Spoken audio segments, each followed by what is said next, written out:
महुमाछी आक्रमण में जड़े शिक्षक दुई शिक्षयित्री गुरुतर गुरुतर अवस्था नीलगिरी डाक्तखाना भर्ती होती सकाल समय नीलगिरी राजबाटी निकट में सरस्वती शिशु विद्या मंदिर गेट खोलिया समय ही अचानक भाव शताधिक महुमाछी माने शिक्षक शिक्षयित्री मान आक्रमण करते जड़े शिक्षक दुई शिक्षयित्री गुरुतर अवस्था नीलगिरी डाक्तखाना स्कूल कर्मकर्ता माने चिकित्सालय भर्ती कराई महुमाछी आक्रमण जो स्कूल छात्र छात्री सुरक्षा को आखिया रखी स्कूल को छुट्टी घोषणा कर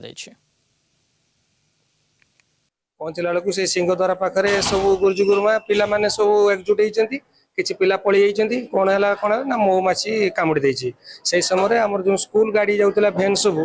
से भैन गुरुजी और गुरुमा को लेकिन हॉस्पिटल को आसिले मुझे रिटर्न करके हॉस्पिटल को पलि आसिली आ भितर कौन हो जानी कि से भितर खबर मिला भितर महुमाछी आसिक कामुड़ी देले महुमाछी आम स्कूल जाई पहुँचले 6:10-15 भितर गेट रू ओह्ल गाड़ी ओह्लौचे झीटा को कामुड़े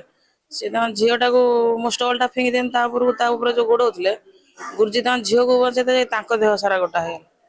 सी जो दौड़े तले जी आम मो पु से गुरुजी आ झील 4 जन आ गुरुमा जन ऊपर तलू आसते